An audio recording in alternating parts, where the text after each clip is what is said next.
Hello class 10 students. Chapter 11, The Human Eye and the Colorful World. From this chapter I'll teach you few topics today. Listen carefully. Regarding defects of vision and their correction. Let me talk about eye defects. As you know that eye is possessing the remarkable ability of power of accommodation.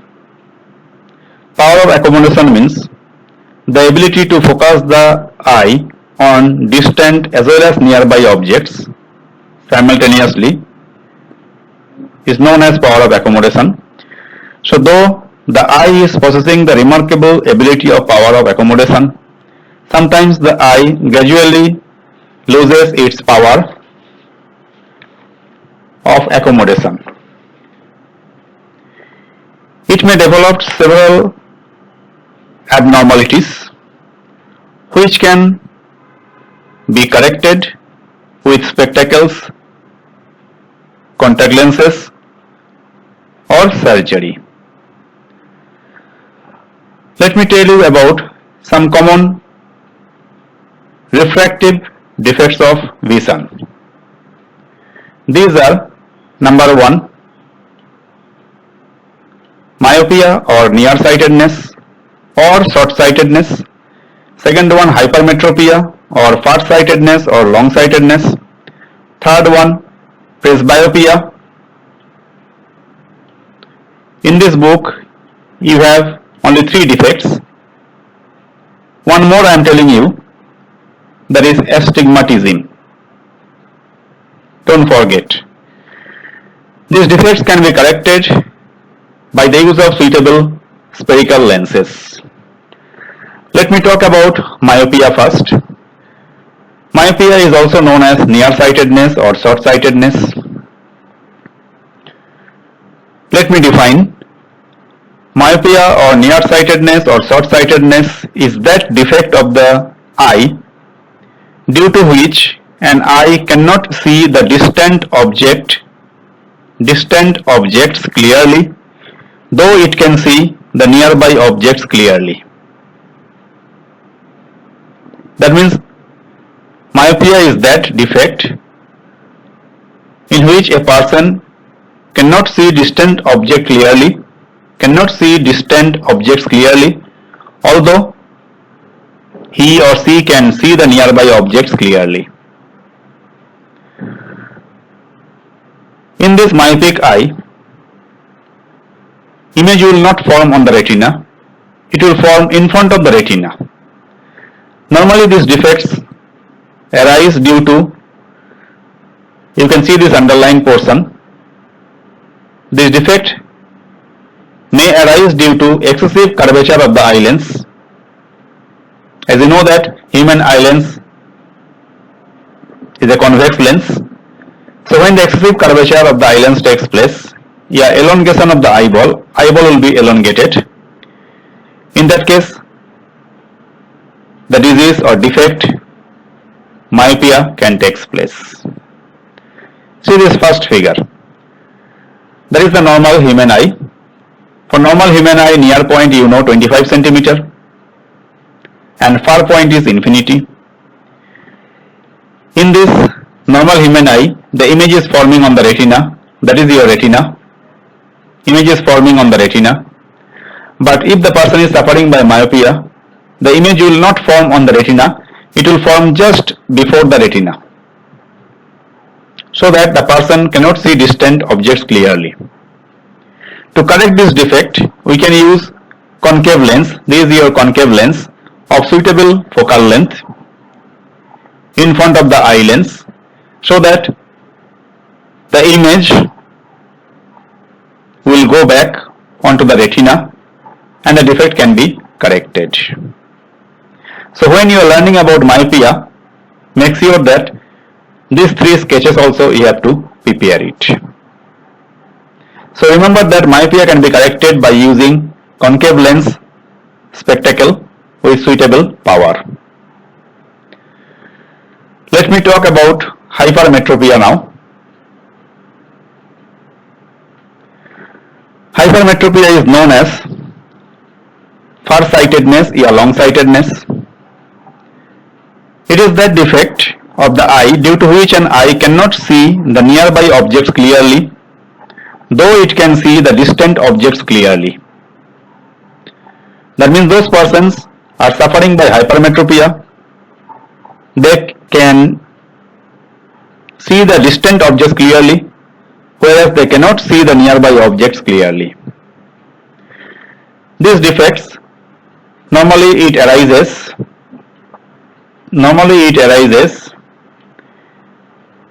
because of the focal length of the eye lens is too long. If not, the eyeball becomes too small. These two are the possible reasons. If eyeball becomes too small, focal length of the eye lens is too long, then this defect can be arises. And by using convex lens of suitable focal length, the disease or defect can be corrected. Look at here, in hypermetropic eye condition, for normal the image will form onto the retina, but in case of hypermetropic eye, the image will form back of the retina. The image will form behind the retina. So to bring back the image onto the retina, image is forming, this is the retina actually, the image is forming behind the retina. To bring back the image onto the retina, we need to use convex lens of suitable focal length, so that image will come back onto the retina and the defect can be corrected.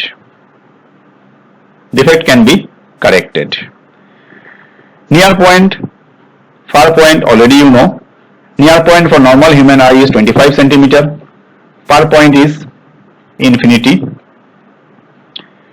In case of hypermetropic eye, person cannot see nearby objects clearly, but he can see the distant objects clearly because near point is going back or behind the retina. That's the reason behind it.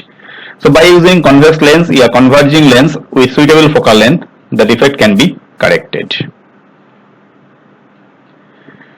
Next one regarding presbyopia. Listen carefully. For presbyopia, no diagram. It is the defect of the eye which comes with the age. With aging, the power of accommodation of the eye gradually decreases. The eye is no more able to focus the nearby objects onto the retina. As a result, the near point of the eye increases and it cannot read distinctly without corrective glasses. This defect is mainly due to the weakening of ciliary muscles due to the old age and decreasing the flexibility of the eye lens. So presbyopia is the defect of the eye due to which an eye suffers from both myopia and hypermetropia. So to correct this defect, bifocal lenses can be used. Nowadays we have progressive lenses, so we can use progressive lenses also. Concave to see the distant objects, convex for reading purposes, because you know that concave lens can be used to correct myopia, convex lens can be used to correct hypermetropia. One more disease I told you regarding astigmatism. Astigmatism you don't have in your book. Astigmatism is that defect of the eye due to which the image of a distant source of light is formed such that it is longer along one axis than the other. Comparing to one axis, other axis will be longer. In this astigmatism, the eye lens is more curved along one axis. This defect can be corrected with the help of cylindrical lenses. These are the common eye defects. Since in your textbook you have myopia, hypermetropia and presbyopia, you can prepare these three only.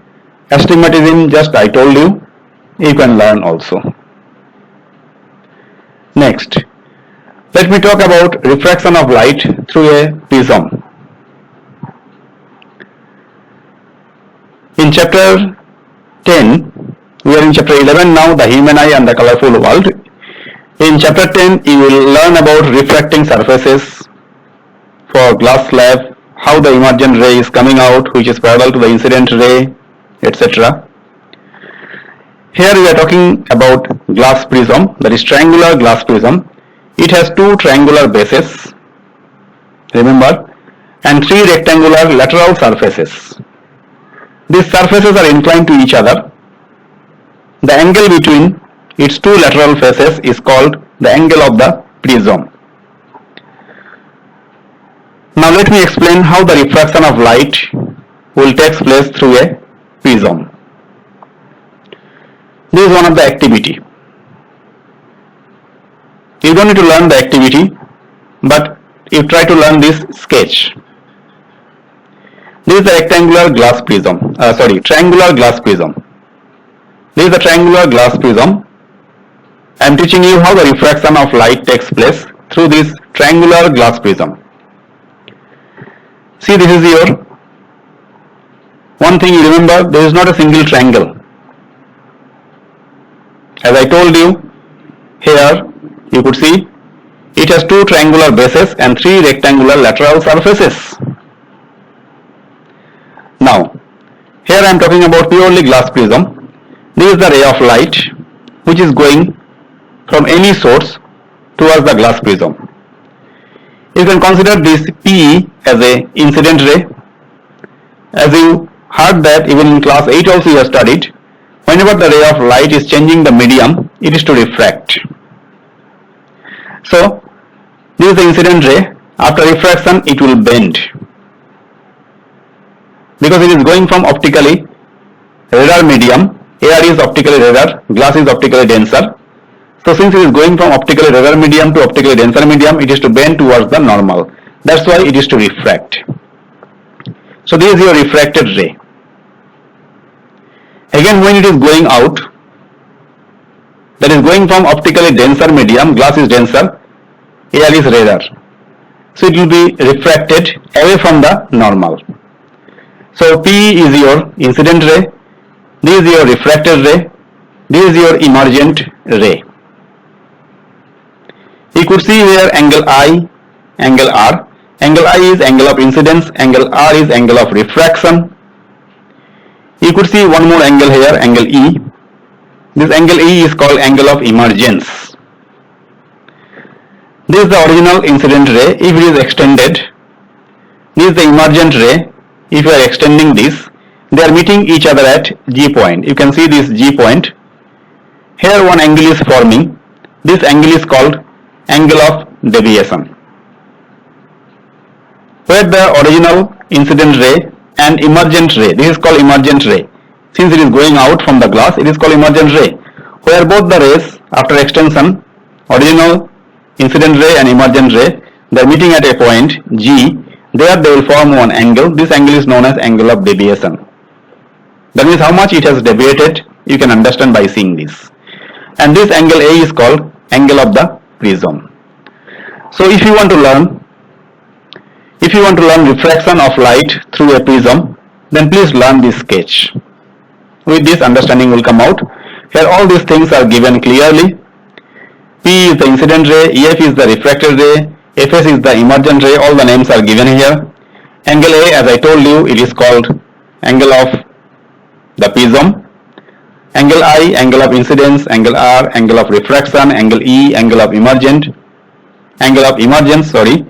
This one and this one both are meeting at one point G. Here one angle is forming. This angle is called angle of deviation. This is the angle of deviation. So from this sketch we can understand all these things. Till this much, you prepare it today. Bye for today.